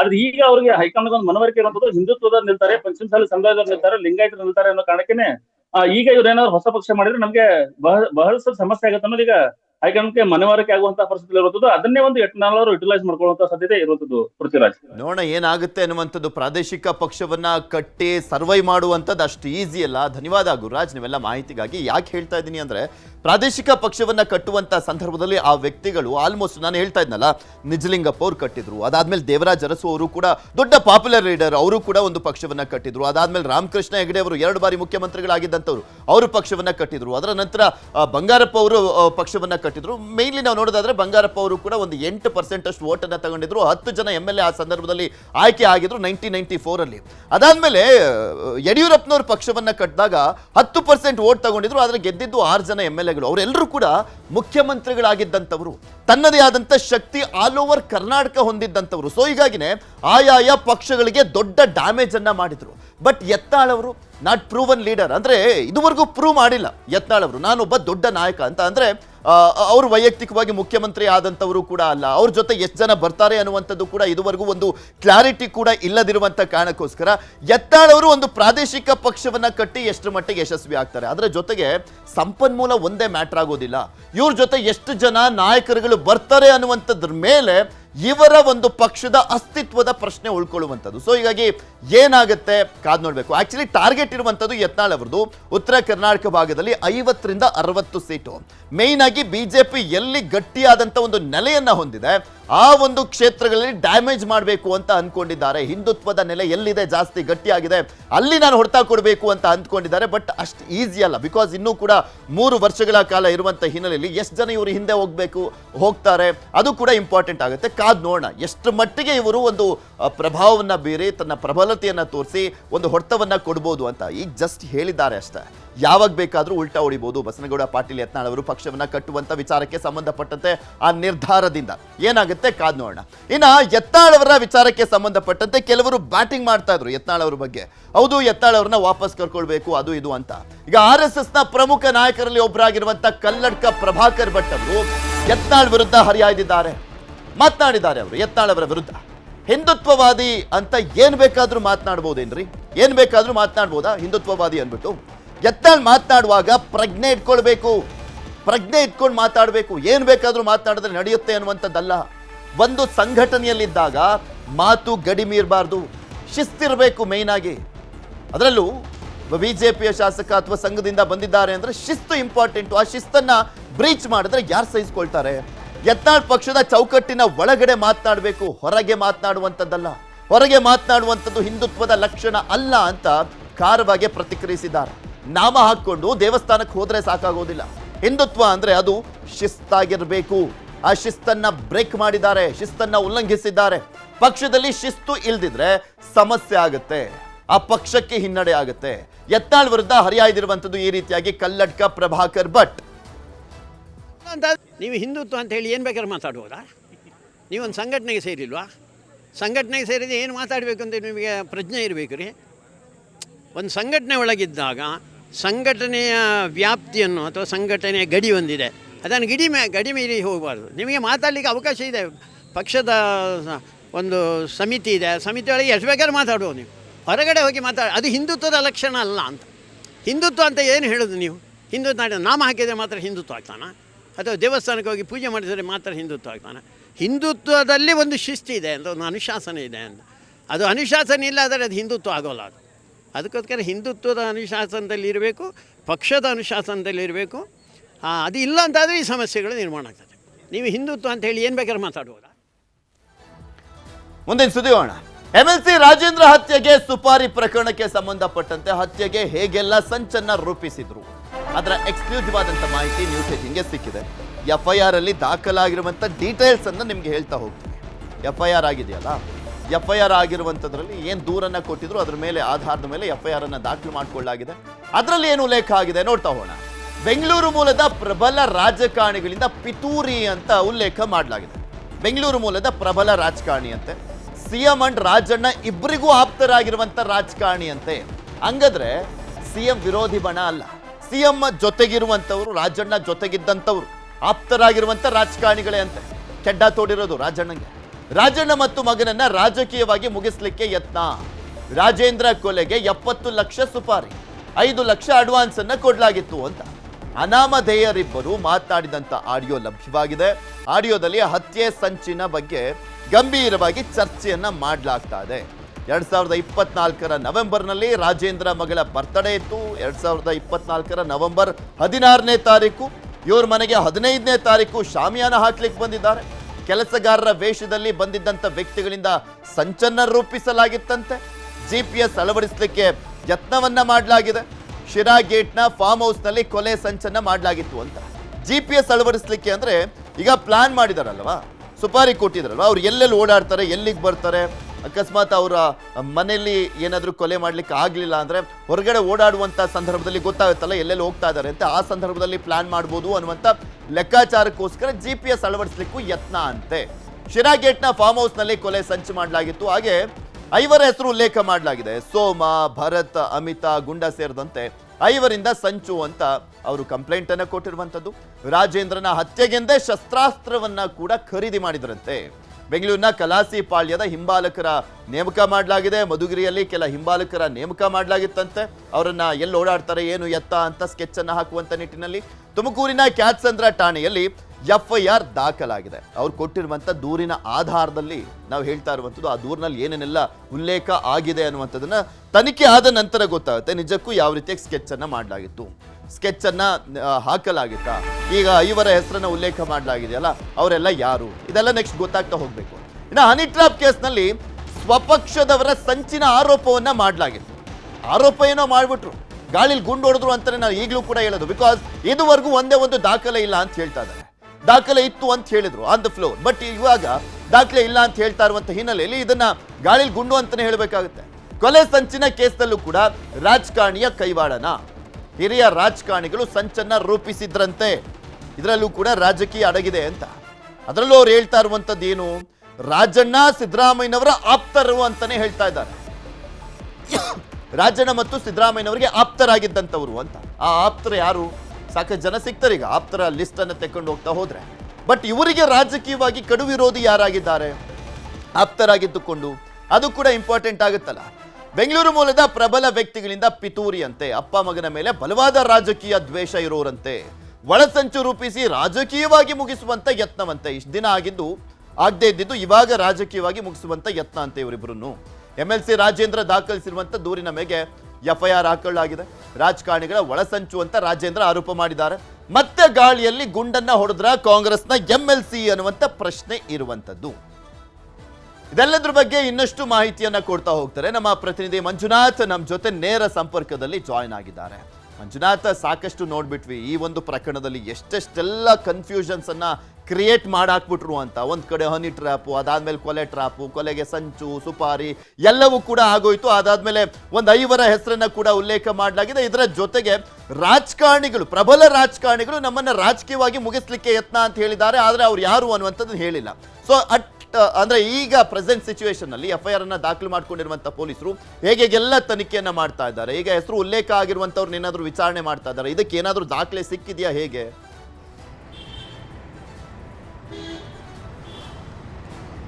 ಖಂಡಿತವಾಗ್ಲೂ ಪೃಥ್ವಿ, ಯಾಕಂದ್ರೆ ತುಮಕೂರಿನ ಕ್ಯಾತ್ಸಂದ್ರ ಪೊಲೀಸ್ ಸ್ಟೇಷನ್ನಲ್ಲಿ ರಾಜೇಂದ್ರ ಕೊಟ್ಟಿರುವಂತಹ ದೂರಿನನ್ವಯವಾಗಿ ಪೊಲೀಸರು FIR ಅನ್ನು ಮಾಡ್ಕೊಂಡಿದ್ದಾರೆ. FIR ಮಾಡಿಕೊಂಡಂಥ ಸಂದರ್ಭದಲ್ಲೂ ಕೂಡ ಅಷ್ಟೇ ರಾಜೇಂದ್ರ ಸುಮಾರು 5 ಜನರ ಹೆಸರನ್ನು ಕೂಡ ಅಷ್ಟೇ ಕೊಟ್ಟಿರುವಂಥದ್ದು. 5 ಜನರು ಕೂಡ ಅಷ್ಟೇ ಬೆಂಗಳೂರು ಮೂಲದ ಪ್ರಭಾವಿಯ ರಾಜಕಾರಣಿ 70 ಲಕ್ಷ ರೂಪಾಯಿಗೆ ಸುಪಾರಿಯನ್ನು ಕೊಟ್ಟಿದ್ರು. ಅಡ್ವಾನ್ಸ್ನ ರೂಪದಲ್ಲಿ 5 ಲಕ್ಷ ಹಣವನ್ನು ಆಗಲೇ ಕೊಟ್ಟಿದ್ರು. ಆ 5 ಲಕ್ಷ ಹಣದಲ್ಲಿ ಅವರೊಂದು ಕಾರನ್ನು ಕೂಡ ಖರೀದಿ ಮಾಡಿದ್ದಾರೆ. ಕಾರಿನ ಜೊತೆಗೆ ಮಾರಕಾಸ್ತ್ರಗಳನ್ನು ಕೂಡ ಅಷ್ಟೇ ಖರೀದಿ ಮಾಡಿದ್ರು ಅನ್ನುವಂಥದ್ದನ್ನು ರಾಜೇಂದ್ರ ಕೊಟ್ಟಿರುವಂಥ FIR ನಲ್ಲಿ ಉಲ್ಲೇಖವನ್ನು ಮಾಡಿದ್ದಾರೆ. ಜೊತೆಗೆ ಇನ್ನೊಂದು ಪ್ರಮುಖವಾದಂಥ ವಿಚಾರ ಏನು ಅಂತಂದರೆ, CM ಸಿದ್ದರಾಮಯ್ಯ ಅವರ ಜೊತೆ ಆಪ್ತರಾಗಿರುವಂಥವರು, ನಮ್ಮ ಜೊತೆನೂ ಕೂಡ ಆಪ್ತರಾಗಿರುವಂಥವರೇ ನಮ್ಮ ಕೊಲೆಗೆ ಸುಪಾರಿಯನ್ನು ಕೊಟ್ಟಿದ್ದಾರೆ ಅನ್ನುವಂಥದ್ದು ಹೇಳಿದ್ದಾರೆ. ಆದರೆ ಸ್ಪೆಸಿಫಿಕ್ ಆಗಿ ಯಾವ ವ್ಯಕ್ತಿ ನಮಗೆ ಸುಪಾರಿ ಕೊಟ್ಟಿದ್ದಾರೆ ಅನ್ನುವಂಥದ್ದು ಇದುವರೆಗೂ ಕೂಡ ಅಷ್ಟೇ ಪೊಲೀಸರ ಮುಂದೆಯೂ ಕೂಡ ಅಷ್ಟೇ ರಾಜೇಂದ್ರ ಹೇಳಿಕೆಯನ್ನು ಕೊಟ್ಟಿಲ್ಲ. ಬದಲಾಗಿ ಶಿರಾ ಬಳಿ ಇರುವಂತಹ ಫಾರ್ಮ್ ಹೌಸ್ನಲ್ಲಿ ನನ್ನನ್ನು ಕೊಲೆ ಮಾಡೋದಕ್ಕೆ ಒಂದು ಪ್ಲಾನಿಂಗ್ ಅನ್ನು ಕೂಡ ಮಾಡ್ಕೊಂಡಿದ್ರು. ಇದಾದಂಥ ಬಳಿಕ ತನ್ನ ಕಾರಿಗೆ GPS ಅಳವಡಿಸುವುದಕ್ಕೂ ಕೂಡ ಅಷ್ಟೇ ಪ್ರಯತ್ನಗಳನ್ನು ಪಟ್ಟಿದ್ರು ಅನ್ನುವಂಥದ್ದು ಹೇಳಿದ್ದಾರೆ. ಯಾಕಂದರೆ ಮಾರಕಾಸ್ತ್ರಗಳನ್ನು ಖರೀದಿ ಮಾಡಿದ್ದೇನಕ್ಕೆ ಅಂತಂದರೆ, ನನ್ನ ಕಾರಿಗೆ GPS ಅನ್ನು ಹಾಕೊಂಡು ನನ್ನ ಟ್ರ್ಯಾಕ್ ಮಾಡುವಂಥ ಮುಖಾಂತರವಾಗಿ ನಡು ರಸ್ತೆಯಲ್ಲಿ ನನ್ನ ಮೇಲೆ ಹಟ್ಟಾಡಿಸ್ಕೊಂಡು, ಅಂದರೆ ನಡು ರಸ್ತೆಯಲ್ಲಿ ನನ್ನನ್ನು ಕೊಲೆ ಮಾಡುವಂಥ ಉದ್ದೇಶ ಇವ್ರದ್ದು ಆಗಿತ್ತೇನೋ ಅನ್ನುವಂಥದ್ದನ್ನು ಕೂಡ ಅಷ್ಟು ಈಗಾಗಲೇ ರಾಜೇಂದ್ರ ಅನುಮಾನವನ್ನು ವ್ಯಕ್ತ ಮಾಡಿದ್ದಾರೆ. ಸದ್ಯಕ್ಕೆ ಇವರು ಕೊಟ್ಟಿರುವಂತಹ 5 ಹೆಸರು ಕೂಡ ಅಷ್ಟೇ ತುಮಕೂರು ಮೂಲದ ವ್ಯಕ್ತಿಗಳು. ಅದರಲ್ಲಿ ಓರ್ವ ರೌಡಿ ಶೀಟರ್ ಆಗಿದ್ದಾನೆ. ಏನು ಸೋಮ ಅನ್ನುವಂಥ ಒಂದು ಹೆಸರಿಂದ, ಆ ಒಂದು ಸೋಮ ಏನಿದ್ದಾನೆ ಆತ ತುಮಕೂರಿನ ನಗರ ಪೊಲೀಸ್ ಠಾಣೆಯಲ್ಲಿ ರೌಡಿ ಶೀಟರ್ ಆಗಿದ್ದಾನೆ. ಸದ್ಯಕ್ಕೆ ಪೊಲೀಸರು FIR ಅನ್ನು ರಿಜಿಸ್ಟರ್ ಮಾಡ್ಕೊಂಡಿದ್ದಾರೆ. FIR ರಿಜಿಸ್ಟರ್ ಆದಂತಹ ಬಳಿಕ ಈಗ 5 ಜನರ ಬಗ್ಗೆ ಮಾಹಿತಿಯನ್ನು ಕಲೆ ಹಾಕ್ತಿದ್ದಾರೆ ಹೊರತು ಇದುವರೆಗೂ ಕೂಡ ಯಾರನ್ನು ಕೂಡ ಬಂಧನ ಮಾಡಿಲ್ಲ. ಯಾಕಂದ್ರೆ ಇವರು ಕೊಟ್ಟಿರುವಂಥ ಹೆಸರುಗಳೇನಿದೆ, ಆ ಒಂದು ಹೆಸರುಗಳಿರುವಂತಹ ಅವರ ಹಿನ್ನೆಲೆ ಏನು ಮತ್ತು ಅವರ ನಡುವೆ ಇರುವಂಥ ಒಂದು ಸಂಪರ್ಕ ಏನು, ನಿಜವಾಗ್ಲೂ ಕೂಡ 5 ಜನರಿಗೂ ಕೂಡ ಅಷ್ಟೇ ಕಾಂಟ್ಯಾಕ್ಟ್ ಇದೆಯಾ? ಜೊತೆಗೆ ಪ್ರಮುಖವಾಗಿ ರಾಜೇಂದ್ರ ಕೊಟ್ಟಿರುವಂತಹ ಒಂದು ಆಡಿಯೋ ಏನಿದೆ, ಸೋಮ ರೌಡಿ ಶೀಟರಿಂದ ಸೋಮ, ಮತ್ತೋರ್ವ ವ್ಯಕ್ತಿ ಭರತ ಅನ್ನುವಂಥವ್ರು ಇಬ್ಬರೂ ಕೂಡ ಅಷ್ಟೇ ಮಾತನಾಡ್ಕೊಂಡಿರುವಂಥದ್ದು ಅಂತ ಹೇಳಿದರೆ ಅದು ನಿಜವಾಗ್ಲೂ ಅವರೇ ಮಾತನಾಡ್ಕೊಂಡಿರುವಂಥದ್ದ. ಆ ಒಂದು ಮೊಬೈಲ್, ಯಾವ ಒಂದು ಮೊಬೈಲ್ನಲ್ಲಿ ಆ ಒಂದು ಆಡಿಯೋ ರೆಕಾರ್ಡ್ ಆಯಿತು, ಹೀಗೆ ಪ್ರತಿಯೊಂದನ್ನು ಕೂಡ ಅಷ್ಟೇ ಸದ್ಯಕ್ಕೆ ಇನ್ವೆಸ್ಟಿಗೇಷನನ್ನು ಮಾಡ್ತಿದ್ರೆ. ಖುದ್ದಾಗಿ ತುಮಕೂರು ಜಿಲ್ಲೆ SP ಆಗಿರುವಂಥ ಅಶೋಕ್ ಅವರು ಒಂದು ವಿಶೇಷ ತಂಡವನ್ನು ರಚನೆ ಮಾಡ್ಕೊಂಡಿದ್ದಾರೆ. ಅದರಲ್ಲಿ ಶಿರಾ DYSP ಆಗಿರ್ಬೋದು, ಮಧುಗುರಿ DYSP ಅನ್ನು ಕೂಡ ಈಗಾಗಲೇ ಆ ಒಂದು ತಂಡದಲ್ಲಿ ಸೇರಿಸ್ಕೊಂಡಿದ್ದಾರೆ. ಜೊತೆಗೆ ಅವ್ರಿಗೆ ಬೇಕಾದಂಥ ಒಂದಷ್ಟು ಜನ ಅಧಿಕಾರಿಗಳನ್ನು ಕೂಡ ಈಗಾಗಲೇ ನಿಯೋಜನೆಯನ್ನು ಮಾಡಿಕೊಂಡಿದ್ದು, ಈ ಒಂದು ಪ್ರಕರಣ ಏನಿದೆ ರಾಜೇಂದ್ರ ಕೊಟ್ಟಿರುವಂಥ ಒಂದು ಕೊಲೆಯತ್ನ ಪ್ರಕರಣ, ಆ ಪ್ರಕರಣಕ್ಕೆ ಸಂಬಂಧಪಟ್ಟಂತೆ ಸಾಕ್ಷಿಗಳನ್ನು ಕಲೆಕ್ಟ್ ಮಾಡುವಂಥ ಒಂದು ಕೆಲಸವನ್ನು ಸದ್ಯಕ್ಕೆ ಪೊಲೀಸರು ಮಾಡ್ತಿದ್ದಾರೆ. ನಿಜಕ್ಕೂ ಕೂಡ ಅಷ್ಟೇ ರಾಜೇಂದ್ರ ಒಂದು ಕೊಲೆಗೆ ಸುಪಾರಿಯನ್ನು ಪಡ್ಕೊಂಡಿದ್ರ ಅಥವಾ ಕೊಟ್ಟಿರುವಂಥ ವ್ಯಕ್ತಿ ಯಾರು, ಆ ಒಂದು ರಾಜಕಾರಣಿ ಯಾರು ಅನ್ನುವಂಥದ್ದು ಪೊಲೀಸರ ತನಿಖೆ ವೇಳೆಯಲ್ಲಿ ಬಯಲಾಗುತ್ತೋ ಇಲ್ವಾ ಅನ್ನೋಂಥದ್ದು ಇನ್ನೂ ಕೂಡ ಅಷ್ಟೇ ಕನ್ಫರ್ಮೇಷನ್ ಇಲ್ಲ. ಆದರೆ ಬೆಂಗಳೂರು ಮೂಲದ ರಾಜಕಾರಣಿ ಅನ್ನುವಂಥದ್ದನ್ನು ಪದೇ ಪದೇ ರಾಜೇಂದ್ರ ಹೇಳ್ಕೊಂಡು ಬಂದಿದ್ದಾರೆ. ತಮ್ಮ ಕುಟುಂಬವನ್ನು ನಿರ್ನಾಮ ಮಾಡಬೇಕು, ರಾಜಕೀಯವಾಗಿ ನಮ್ಮನ್ನು ತುಳಿಬೇಕು ಅನ್ನೋಂಥ ಒಂದು ಕಾರಣಕ್ಕೋಸ್ಕರ ಈ ರೀತಿಯಾದಂಥ ಒಂದು ಷಡ್ಯಂತ್ರಗಳನ್ನು ಮಾಡಿದ್ದಾರೆ ಅಂತ ಹೇಳಿದ್ರೆ, ಆದರೆ ಪೊಲೀಸರ ತನಿಖೆ ವೇಳೆಯಲ್ಲಿ ನಿಜವಾಗ್ಲೂ ಕೂಡ ಅಷ್ಟೇ ಆ ಒಂದು ಬೆಂಗಳೂರು ಮೂಲದ ರಾಜಕಾರಣಿ ಯಾರು ಅನ್ನುವಂಥದ್ದು ಗೊತ್ತಾಗುತ್ತಾ, ಅಥವಾ ಈ ಒಂದು ಸೋಮ ಭರತ ಅನ್ನುವಂಥವ್ರಿಗೆ ಈ ಒಂದು ಪ್ರಕರಣ ಎಂಡ್ ಆಗುತ್ತಾ ಅನ್ನುವಂಥದ್ದನ್ನು ನೋಡಬೇಕಾಗಿರುತ್ತೆ. ಪೃಥ್ವಿ, ಓಕೆ, ಧನ್ಯವಾದ ಮಂಜು ನಿಮ್ಮೆಲ್ಲ ಮಾಹಿತಿಗಾಗಿ. ಬೆಂಗಳೂರಲ್ಲಿ ಪತ್ನಿ ಕೊಂದು ಸೂಟ್ ಕೇಸ್ಗೆ ತುಂಬಿದ್ದಂಥ ಕೇಸ್ಗೆ ಸಂಬಂಧಪಟ್ಟಂತೆ ಕೊಲೆ ಬಗ್ಗೆ ಗಂಡ ರಾಕೇಶ್ ತಂದೆಯಿಂದ ಹೇಳಿಕೆಯನ್ನ ದಾಖಲು ಮಾಡಿಕೊಳ್ಳಲಾಗಿದೆ. ಬೆಂಗಳೂರಿನಲ್ಲಿ ಪತ್ನಿಯನ್ನ ಕೊಂದು ಸೂಟ್ ಕೇಸ್ಗೆ ತುಂಬಿದ್ದಂಥ ಕೇಸ್ಗೆ ಸಂಬಂಧಪಟ್ಟಂತೆ ಕೊಲೆ ಮಾಡಲಾಗಿತ್ತಲ್ಲ, ಆತನ ಅಪ್ಪ ಮಾತನಾಡಿದ್ದಾರೆ. ಅವರ ಹೇಳಿಕೆ ದಾಖಲು ಮಾಡಿಕೊಳ್ಳಲಾಗಿದೆ. ಅತ್ತೆ ಮಗಳು ಗೌರಿಯನ್ನ ಮದುವೆ ಆಗಿದ್ದಂತಹ ರಾಕೇಶ್, ಅತ್ತೆ ಮಗಳನ್ನ ಮದುವೆ ಆಗಿದ್ದ, ಅತ್ತೆ ಮಗಳೇ ಗೌರಿಯನ್ನ ಮದುವೆ ಆಗಿದ್ದ ರಾಕೇಶ್ ಗೌರಿ ಮದುವೆಗೆ ರಾಕೇಶ್ ಕುಟುಂಬ ಒಪ್ಪಿರಲಿಲ್ಲ. ಬೇಡ ಅಂತ ಹೇಳಿದ್ರಂತೆ, ಈ ಮದುವೆ ಬೇಡ ಅಂತ ಹೇಳಿದ್ರಂತೆ. ಆಕೆಯನ್ನು ಒಪ್ಕೊಂಡಿರಲಿಲ್ಲ ಇವರು. ರಾಕೇಶ್ ಕುಟುಂಬದ ಜೊತೆ ಗೌರಿ ಯಾವಾಗಲೂ ಕೂಡ ಜಗಳ ಮಾಡ್ಕೊಳ್ತಾ ಇದ್ಲಂತೆ. ಜಗಳ ಮಾಡ್ಕೊಂಡಿದ್ರು ಕೂಡ 2 ವರ್ಷದ ಹಿಂದೆ ವಿರೋಧದ ನಡುವೆನೂ ಕೂಡ ಮದುವೆಯನ್ನ ಮಾಡಲಾಗಿತ್ತು. ಗಂಡ ಹಾಗೂ ಗಂಡನ ಮನೆಯವರ ಜೊತೆ ಸದಾ ಗೌರಿ ಜಗಳ ಆಡ್ತಾ ಇದ್ಲು. ಗಂಡ ಹೆಂಡತಿಯ ಜಗಳ ಪೊಲೀಸ್ ಠಾಣೆವರೆಗೂ ಕೂಡ ಹೋಗಿತ್ತು. ಇವರಿಬ್ಬರ ಜಗಳ ಪೊಲೀಸ್ ಠಾಣೆವರೆಗೂ ಕೂಡ ಹೋಗಿತ್ತು. ಗೌರಿ ಕೊಲೆ ಬಳಿಕ ರಾಕೇಶ್ ಅಪ್ಪನಿಗೆ ಫೋನ್ ಮಾಡಿದ್ದ. ಮುಂಬೈನ ಮೆಗವಾಡಿ ಪೊಲೀಸರಿಗೆ ವಿಚಾರವನ್ನ ತಿಳಿಸಿದ್ರು ರಾಕೇಶ್ ತಂದೆ. ಆರೋಪಿ ರಾಕೇಶ್ ತಂದೆ ಹೇಳಿಕೆ ದಾಖಲು ಮಾಡಿಕೊಳ್ಳಲಾಗಿದೆ. ಏನೇನಾಯಿತು, ಏನಾಗಿತ್ತು, ಇವರಿಬ್ಬರು ಜಗಳಾಡ್ತಾ ಇದ್ದರ ಜೊತೆಗೆ ಅತ್ತೆ ಮಾವನ ಜೊತೆನೂ ಕೂಡ ಜಗಳಾಡ್ತಾ ಇದ್ಲಂತೆ ಗೌರಿ. मेरे लड़के का फ़ोन आया ना, मेरे लड़के का फ़ोन आया कि मैंने ऐसा किया है। वो बहुत झगड़ा कर रही थी मेरे साथ। 4 दिन पहले उसकी लड़के की माँ को भी उसने फ़ोन किया था कि मेरे को बहुत तकलीफ दे रही है करके। तो उसकी माँ ने भी उसको समझाया, क्योंकि उसकी माँ जो है लड़के की, वो मेरी सगी बहन है, और वो लड़की जो है मेरी सगी भांजी है। और बहुत इधर जोगेश्वरी में भी उसने बहुत तकलीफ दिया। मेरी माँ बूटी है, 86 उम्र की है। उसने भी उधर पुलिस स्टेशन में भी बहुत कंप्लीट हो गई है। तो ये राकेश ने आपको कब कॉल किया? राकेश ने मेरे को दोपहर को कॉल किया। दोपहर को? हाँ, रात को 12 बजे निकला। ಇನ್ನ ಗೌರಿ ಕೊಲೆ ಬಳಿಕ ಪುಣೆಗೆ ಹೋಗಿದ್ದಂತ ಗಂಡ ರಾಕೇಶ್, ಪುಣೆಯಲ್ಲಿ ವಿಷ ಸೇವಿಸಿ ಅಸ್ವಸ್ಥಗೊಂಡಿದ್ದ ಗಂಡ. ಗೌರಿ ಕೊಲೆ ಬಳಿಕ ಪುಣೆಗೆ ಹೋಗಿದ್ದ ಗಂಡ ರಾಕೇಶ್ ಭಯಗೊಂಡು, ಅಂದ್ರೆ ಆಕೆಯನ್ನ ಸೂಟ್ ಕೇಸ್ಗೆ ಕತ್ತರಿಸಿ ಎಲ್ಲ ತುಂಬ ಹಾಕಿದ್ದ. ಅದಾದ್ಮೇಲೆ ಎತ್ಕೊಂಡು ಹೋಗ್ಲಿಕ್ಕೆ ಹೋಗಿದ್ದಾನೆ ಆ ಟ್ರಾಲಿಯಲ್ಲಿ. ಆ ಟ್ರಾಲಿಯ ಮುಂದ್ಗಡೆದು ಅಂದರೆ ಅದು ಎಳ್ಕೊಂಡು ಹೋಗ್ತಾರಲ್ಲ, ಆ ಒಂದು ಲಿಂಕ್ ಕಟ್ ಆಗಿಬಿಟ್ಟಿದೆ. ಸೊ ಅದನ್ನು ತೆಕ್ಕೊಂಡು ಹೋಗ್ಲಿಕ್ಕೆ ಆಗಿಲ್ಲ ಅವನಿಗೆ, ಅಲ್ಲೇ ಬಿಟ್ಬಿಟ್ಟಿದ್ದಾನೆ. ಆಮೇಲೆ ಸೀದಾ ಪುಣೆಗೆ ಹೋಗಿದ್ದಾನೆ. ಅಲ್ಲಿಂದ ಆತಂಕಗೊಂಡು ಸೀದಾ ಪುಣೆಗೆ ಹೋದಂಥವನು ವಿಷ ಸೇವಿಸಿದ್ದ. ಆತ ಕೂಡ ಆತ್ಮಹತ್ಯೆಯನ್ನು ಮಾಡಿಕೊಳ್ಳುವಂಥ ನಿಟ್ಟಿನಲ್ಲಿ ಫೋನ್ ಟ್ರ್ಯಾಪ್ ಮಾಡಲಾಗಿತ್ತು. ಅದಾದ್ಮೇಲೆ ಸಿಕ್ಕಾಕೊಂಡಿರುವಂಥದ್ದು ಇವನು. ತಕ್ಷಣ ಪುಣೆ ಪೊಲೀಸರನ್ನ ಸಂಪರ್ಕ ಮಾಡಿದ್ರು ಹುಳಿಮಾವು ಪೊಲೀಸರು. ಬೆಂಗಳೂರು ಪೊಲೀಸರ ಮನವಿ ಆಧರಿಸಿ ರಾಕೇಶ್ ಮನೆಗೆ ಭೇಟಿಯನ್ನ ಕೊಟ್ಟಿದ್ರು. ವಿಷ ಕುಡಿದಿದ್ದಂಥ ರಾಕೇಶ್ನನ್ನ ಆಸ್ಪತ್ರೆಗೆ ಸೇರಿಸಿದ್ರು ಪೊಲೀಸರು.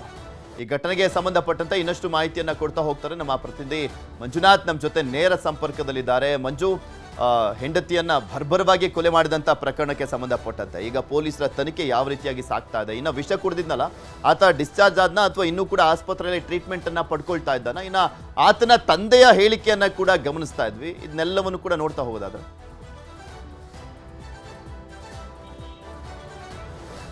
ಖಂಡಿತವಾಗ್ಲೂ ಪೃಥ್ವಿ, ಹುಳಿಮಾವು ಪೊಲೀಸ್ ಠಾಣಾ ವ್ಯಾಪ್ತಿಯಲ್ಲಿ ತನ್ನ ಪತ್ನಿಯನ್ನ ಕೊಲೆ ಮಾಡಿದಂತಹ ಬಳಿಕ ಸೂಟ್ ಕೇಸ್ಗೆ ಆಕೆಯನ್ನ ತುಂಬಿ ತದನಂತರ ಬಾಡಿಯನ್ನ ಡಿಸ್ಪೋಸಲ್ ಮಾಡುವಂತ ಒಂದು ಕೆಲಸಕ್ಕೂ ಕೂಡ ಅಷ್ಟೇ ರಾಕೇಶ್ ಮುಂದಾಗಿರ್ತಾನೆ. ಆದರೆ ಆ ಒಂದು ಸೂಟ್ ಕೇಸ್ನ ಹ್ಯಾಂಡಲ್ ಕಟ್ ಆಗಿದ್ದಂಥ ಕಾರಣಕ್ಕೋಸ್ಕರ ಮತ್ತು ಬ್ಲಡ್ ಏನಿದೆ ಅದೆಲ್ಲವೂ ಕೂಡ ಅಷ್ಟೇ ಸೋರುತ್ತೆ ಅನ್ನುವಂಥ ಒಂದೇ ಒಂದು ನಿಟ್ಟಿನಲ್ಲಿ ಮನೆಯಲ್ಲಿಯೇ ಒಂದು ಹೆಂಡತಿಯ ಶವವನ್ನು ಬಿಟ್ಟು ಆತ ಕಾರ್ನ ಮುಖಾಂತರವಾಗಿ ಮಹಾರಾಷ್ಟ್ರಕ್ಕೆ ಹೋಗ್ತಾನೆ. ಮಹಾರಾಷ್ಟ್ರಕ್ಕೆ ಹೋದಂಥ ಸಂದರ್ಭದಲ್ಲಿ ತನ್ನ ತಂದೆ ರಾಜೇಂದ್ರಗೂ ಕೂಡ ಅಷ್ಟೇ ಕರೆ ಮಾಡ್ತಾನೆ. ಕರೆ ಮಾಡಿ ತನ್ನ ಹೆಂಡತಿಯನ್ನು ಕೊಲೆ ಮಾಡಿರುವಂಥ ವಿಚಾರವನ್ನು ಕೂಡ ಅಷ್ಟೇ ತಂದೆಗೆ ತಿಳಿಸ್ತಾನೆ. ಆ ಒಂದು ಸಂದರ್ಭದಲ್ಲಿ ತಂದೆ ಅಲ್ಲಿಂದ ತನ್ನ ಮಗ ಎಲ್ಲಿದ್ದಾನೆ ಅನ್ನುವಂಥದ್ರ ಬಗ್ಗೆ ಕೂಡ ಮಾಹಿತಿಯನ್ನು ಸಂಗ್ರಹ ಮಾಡ್ತಾನೆ. ಆ ಒಂದು ಸಂದರ್ಭದಲ್ಲಿ ಮಗ ಕೂಡ ಹೇಳ್ತಾನೆ, ತನ್ನ ಹೆಂಡತಿಯನ್ನು ಕೊಲೆ ಮಾಡಿದ್ದು ನಾನೂ ಕೂಡ ಅಷ್ಟೇ ಆತ್ಮಹತ್ಯೆಯನ್ನು ಮಾಡ್ಕೊಳ್ತಾ ಇದ್ದೀನಿ ಅಂತೇಳಿ ಫೋನನ್ನು ಕೂಡ ಅಷ್ಟೇ ಕಟ್ ಮಾಡ್ತಾನೆ. ಇದಾಂತ ಬಳಿಕ ನೇರವಾಗಿ ತನ್ನ ತಂದೆ ಮಹಾರಾಷ್ಟ್ರ ಪೊಲೀಸರನ್ನು ಸಂಪರ್ಕ ಮಾಡ್ತಾರೆ. ತನ್ನ ಮಗ ಇರುವಂಥದ್ರ ಬಗ್ಗೆಯೂ ಕೂಡ ಅಷ್ಟೇ ಈ ರೀತಿ ಆತ್ಮಹತ್ಯೆಗೆ ಮುಂದಾಗಿದೆ ಅನ್ನೋಂಥ ಒಂದು ವಿಚಾರವನ್ನು ಕೂಡ ಅಷ್ಟೇ ಹೇಳ್ತಾನೆ. ಇಮಿಡಿಯೇಟ್ ಆಗಿ ಅಲ್ಲಿಂದ ಹುಳಿಮಾವು ಪೊಲೀಸರಿಗೆ ಹೋಗುತ್ತೆ. ಹುಳಿಮಾವು ಪೊಲೀಸರು ಆತನ ಒಂದು ಮೊಬೈಲ್ನ ಟವರ್ ಲೊಕೇಶನ್ ಆಧರಿಸಿಕೊಂಡು ಮಹಾರಾಷ್ಟ್ರ ಪೊಲೀಸರಿಗೆ ಸಂಪರ್ಕ ಮಾಡಿ ವಿಷ ಕುಡಿದು ಇನ್ನೇನು ಆತ್ಮಹತ್ಯೆ ಮಾಡ್ಕೊಳ್ಬೇಕು ಅನ್ನುವಂಥ ಸ್ಥಿತಿಯಲ್ಲಿದ್ದಂತಹ ರಾಕೇಶ್ನ ಪೊಲೀಸರು ಸೇವ್ ಮಾಡ್ತಾರೆ. ಇದಾದಂಥ ಬಳಿಕ ರಾಕೇಶ್ನ ತಂದೆ ರಾಜೇಂದ್ರ ಕೂಡ ಈಗಾಗಲೇ ಒಂದು ವಿಡಿಯೋ ಮುಖಾಂತರವಾಗಿ ಒಂದು ಸ್ಟೇಟ್ಮೆಂಟನ್ನು ಹೊರಗಡೆ ಬಿಟ್ಟಿದ್ದಾರೆ. ಅದು ಪ್ರಮುಖವಾಗಿ ರಾಕೇಶ್ನ ಹೆಂಡತಿ ಗೌರಿ ಏನಿದ್ದಾಳೆ ಆಕೆಗೆ ನಮ್ಮ ಕುಟುಂಬಕ್ಕೆ ಬರ್ತಾ ಇರಲಿಲ್ಲ. ಯಾಕಂದರೆ ಅವರ ಪ್ರೀತಿಗೆ ನಮ್ಮ ಕುಟುಂಬ ವಿರೋಧ ಕೂಡ ವ್ಯಕ್ತ ಮಾಡ್ತಾ ಇತ್ತು. ಆದರೂ ಕೂಡ ಅಷ್ಟೇ ಪದೇ ಪದೇ ಆಕೆ ನಮ್ಮ ಕುಟುಂಬದ ಜೊತೆ ಜಗಳವಾಡುವಂಥದ್ದು, ಜೊತೆಗೆ ತನ್ನ ಮಗನನ್ನು ಮದುವೆ ಆಗೇ ಆಗ್ತೀನಿ ಅಂತ ಹೇಳ್ಬಿಟ್ಟು ಹಠ ಬಿದ್ದು ಮದುವೆಯನ್ನು ಕೂಡ ಆಗ್ತಾಳೆ. ಮದುವೆ ಆದಾಗ್ಲಿಂದಲೂ ಕೂಡ ಅಷ್ಟೇ, ಅಂದರೆ 2 ವರ್ಷ ಆಗಿದೆ ಮದುವೆ ಆಗಿ. ಮದುವೆ ಆದಾಗ್ಲಿಂದಲೂ ಕೂಡ ಅಷ್ಟೇ ನಿರಂತರವಾಗಿ ಗಂಡ ಹೆಂಡತಿ ನಡುವೆ ಆಗಾಗ ಜಗಳ ಕೂಡ ಅಷ್ಟೇ ಬರ್ತಾ ಇತ್ತು. ಇದೇ ಒಂದು ಕಾರಣಕ್ಕೋಸ್ಕರ ಅನೇಕ ಬಾರಿ ಪೊಲೀಸ್ ಸ್ಟೇಷನ್ಗೂ ಕೂಡ ಹೋಗಿದ್ರು. ಅಲ್ಲಿಯೂ ಕೂಡ ಅಷ್ಟೇ ಪೊಲೀಸ್ ತಿಳಿ ಹೇಳುವಂಥ ಒಂದು ಕೆಲಸವನ್ನು ಕೂಡ ಮಾಡಿದ್ರು. ಈ ಒಂದು ಘಟನೆ ಈಗ ಕೊನೆಯದಾಗಿ ಕೊಲೆಯಲ್ಲಿ ಅಂತ್ಯ ಆಗಿದೆ ಅನ್ನುವಂಥದ್ದು ಹೇಳಿದ್ರೆ, ಸದ್ಯಕ್ಕೆ ಮಹಾರಾಷ್ಟ್ರದಲ್ಲಿ ವಿಷ ಕುಡಿದು ಆತ್ಮಹತ್ಯೆಗೆ ಯತ್ನಿಸಿದಂತಹ ರಾಕೇಶ್ನ ಟ್ರಾನ್ಸಿಸ್ಟ್ ವಾರೆಂಟ್ನ ಮುಖಾಂತರವಾಗಿ ಬೆಂಗಳೂರಿಗೆ ಕರೆತಂದು ರಾತ್ರಿ ನ್ಯಾಯಾಧೀಶರ ಮನೆಗೆ ಹಾಜರುಪಡಿಸಿ ಸದ್ಯಕ್ಕೆ ಪರಪ್ನ ಅಗ್ರಹಾರ ಜೈಲಿಗೆ ಬಿಟ್ಟಿದ್ದಾರೆ. ಬಹುತೇಕ ಓಪನ್ ಕೋರ್ಟ್ನಲ್ಲಿ ಮತ್ತೆ ಪೊಲೀಸರು ಅರ್ಜಿಯನ್ನು ಹಾಕ್ಕೊಂಡು ಬಾಡಿ ವಾರೆಂಟ್ನ ಮುಖಾಂತರವಾಗಿ ಕಸ್ಟಡಿಗೆ ಪಡ್ಕೊಂಡು ತನ್ನ ಹೆಂಡತಿಯನ್ನು ಕೊಲೆ ಮಾಡೋದಕ್ಕೆ ಪ್ರಮುಖವಾದಂಥ ಕಾರಣ ಏನು ಅನ್ನುವಂಥದ್ದನ್ನು ಪತ್ತೆ ಮಾಡುವ ನಿಟ್ಟಿನಲ್ಲಿ ಕಸ್ಟಡಿಗೆ ಪಡ್ಕೊಳ್ಳೋದಕ್ಕೆ ಹುಳಿಮಾವು ಪೊಲೀಸರಿಗೆ ಎಲ್ಲ ತಯಾರಿಗಳನ್ನು ಮಾಡ್ಕೊಂಡಿದ್ದಾರೆ. ಪೃಥ್ವಿ. ಓಕೆ, ಧನ್ಯವಾದ ಮಂಜು ನಿಮ್ಮೆಲ್ಲ ಮಾಹಿತಿಗಾಗಿ. ರಾಜ್ಯಕ್ಕೆ 4 ಮುಖ್ಯಮಂತ್ರಿಗಳನ್ನ ಕೊಟ್ಟಂತ ಜಿಲ್ಲೆ ಇದೆ, ಆದ್ರೂ ಕೂಡ ಕಾಡ್ತಾನೆ ಇದೆ ಮೂಲ ಸೌಕರ್ಯಗಳ ಕೊರತೆ. ಶಿವಮೊಗ್ಗದ ಬಹುತೇಕ ಗ್ರಾಮಗಳ ಪರಿಸ್ಥಿತಿ ಇದೆ. ರಾಜ್ಯಕ್ಕೆ 4 ಮುಖ್ಯಮಂತ್ರಿಗಳನ್ನ ಕೊಟ್ಟಂತ ಜಿಲ್ಲೆ ಯಾವುದು? ಶಿವಮೊಗ್ಗ ಜಿಲ್ಲೆಯ ಪರಿಸ್ಥಿತಿ ಮೂಲ ಸೌಕರ್ಯಗಳೇ ಇಲ್ಲ. ಅದೆಷ್ಟೋ ಗ್ರಾಮಗಳಲ್ಲಿ ಈಗಲೂ ಕೂಡ ರಸ್ತೆಗೋಸ್ಕರ, ಕರೆಂಟಿಗೋಸ್ಕರ ಒದ್ದಾಡುವಂತ ಪರಿಸ್ಥಿತಿ ಇದೆ. ಹೊಸನಗರ ತಾಲೂಕಿನ ಹಲವು ಗ್ರಾಮಗಳಿಗಿಲ್ಲ ರಸ್ತೆ. ಗಿಣಿಕಲ್ಲು, ಸೂಲನಮಕ್ಕಿ, ದೊಡ್ಡಿನಗದ್ದೆ, ರಾವೆ ಗ್ರಾಮಗಳು ಕಲ್ಲು ಮುಳ್ಳಿನ ಹಾದಿಯಲ್ಲೇ ಸಾಗಬೇಕಾಗಿದೆ. ಅಲ್ಲಿನ ಜನ ಹಿಡಿ ಶಾಪ ಹಾಕೊಂಡು ಓಡಾಡ್ತಾರೆ ಪ್ರತಿನಿತ್ಯನೂ ಕೂಡ. 75 ವರ್ಷ ಆಯ್ತು, 77 ವರ್ಷ ಆಯ್ತು ಬಂತು ಸ್ವಾತಂತ್ರ್ಯ ಸಿಕ್ಕಿ. ಇನ್ನೂ ಕೂಡ ಈ ಭಾಗದ ಜನರಿಗೆ ನಮಗೆ ಸ್ವಾತಂತ್ರ್ಯ ಬಂದಿದೆಯಾ? ನಮ್ಮ ದೇಶದಲ್ಲಿ ಇಂಥ ಸರ್ಕಾರಗಳು ಬಂದಿದಾವ? ಇವ್ರು ಅಂಥ ಗ್ಯಾರಂಟಿ ಇಂಥ ಗ್ಯಾರಂಟಿ ಅಂತಂತೆಲ್ಲ ಹೇಳ್ತಾರಲ್ಲ, ನಮಗೆ ಅಟ್ಲೀಸ್ಟ್ ಒಂದು ರೋಡ್ ಕೊಡ್ರಿ, ಕರೆಂಟ್ ಕೊಡ್ರಿ, ಸರಿಯಾದಂಥ ಮೂಲಭೂತ ಸೌಕರ್ಯ ಕೊಡ್ರಿ ಅಂತ ಬೇಡುವಂಥ ಪರಿಸ್ಥಿತಿ ಇದೆ. ಲೆಕ್ಕ ಹಾಕೊಳ್ಳಿ, 3 ಕಿಲೋಮೀಟರ್ ಉದ್ದದ ರಸ್ತೆಗೆ ದಶಕಗಳಿಂದ ಬೇಡಿಕೆಯನ್ನು ಇಡಲಾಗಿದೆ. ಜನಪ್ರತಿನಿಧಿಗಳಿಗೆ ಮನವಿ ಸಲ್ಲಿಸಿದ್ರು ಕೂಡ ವೇಸ್ಟು. ಮಳೆಗಾಲ ಬಂದರೆ ದ್ವೀಪಗಳಂತಾಗುವಂಥ ಗ್ರಾಮಗಳು ಇವು. ಗಿಣಿಕಲ್ ಗ್ರಾಮದ ಸುಳ್ಗೂರು ಗ್ರಾಮ ಪಂಚಾಯತಿ ವ್ಯಾಪ್ತಿಗೆ ಬರುವ ಸೋಲ್ದಮಕ್ಕಿ ಸೇತುವೆ ರಸ್ತೆಯ ಮಧ್ಯೆ ಸೇತುವೆ ಹೋದ ಎಲೆಕ್ಷನಲ್ಲಿ 1 ಕೋಟಿ ರೂಪಾಯಿ ಶಾಂಕ್ಷನ್ ಆಗಿದೆ ಅಂತ ಹೇಳಿ ಗುದ್ಲಿ ಪೂಜೆಗೆ ಬರ್ತೀವಿ ಅಂತ ಹೇಳಿ ಇದು ಮಾಡಿದ್ದಾರೆ. ಈಗ ಅದನ್ನು ಕೇಳಿದ್ರೆ ಅದು ಗ್ಯಾರಂಟಿಗೆಲ್ಲ ತೊಗೊಂಡ್ಬಿಟ್ರು. ಶಾಂಕ್ಷನ್ ಆಗಿರ್ತಕ್ಕಂಥ ದುಡ್ಡನ್ನು ಯಾವ ಇದರಲ್ಲೂ ಗ್ಯಾರಂಟಿಗೆ ತೊಗೊಳ್ಲಿಕ್ಕೆ ಸಾಧ್ಯತೆ ಇಲ್ಲ. ಹೌದು, ಅವರು ತಿಳ್ಕೊಂಡು ಮುಂದಿನ ಕೆಲಸ ಮಾಡಬೇಕು ಅಂತೇಳಿ. ನಾನು ಪ್ರತಿದಿನ ಇದೇ ರೋಡಲ್ಲಿ ಓಡಾಡ್ತೀನಿ. ಆದರೆ ನನ್ನ ಮಗಳನ್ನ ಕರ್ಕೊಂಡು ಓಡ್ತೀನಿ. ಆದರೆ ಸ್ಕೂಟಿಲಿ ಹೋಗಿ ತುಂಬಾ ಕಷ್ಟ ಉಂಟು. ಓಡಾಡ್ಬೇಕಾದ್ರೆ ಕಲ್ಲುಗಳು ಸಿಗ್ತವೆ, ಬಿದ್ದರೂ ಸಮೇತ ಯಾರು ಹೊಣೆ. ಆಮೇಲೆ ವಯಸ್ಸಾದವ್ರು ತುಂಬ ಜನ ಇದ್ದಾರೆ, ಅವ್ರನ್ನ ಪದೇ ಪದೇ ಹೊತ್ಕೊಂಡೋಗಿ ಗಾಡಿ ಹಾಕೋವಂಥ ಪರಿಸ್ಥಿತಿ ಇದೆ ಇಲ್ಲಿ. ಆ ಕಾರಣದಿಂದ ದಯವಿಟ್ಟು ನಮಗೆ ಒಂದು ರೋಡ್ ಮಾಡಿಕೊಟ್ರೆ ತುಂಬಾ ಒಳ್ಳೆಯದು ಅಂತ ಹೇಳೋಕ್ಕೆ ಇಷ್ಟಪಡ್ತೀನಿ. ತುಂಬ ಟೈಮ್ ಆಯಿತು ಈಗಾಗಲೇ ಈ ರೋಡಿಗೋಸ್ಕರ ತುಂಬ ಸಲ ಅರ್ಜಿ ಸಲ್ಲಿಸ್ತಾ ಬಂದು ಕೇಳಿ ಆದರೂ ಅದು ಅವ್ರೇನೂ ನಮಗೆ ಇದು ಕೊಡಲಿಲ್ಲ. ಭರವಸೆ ಮಾತ್ರ ಕೊಟ್ಟರು ಅಷ್ಟೇ ಬಿಟ್ಟರೆ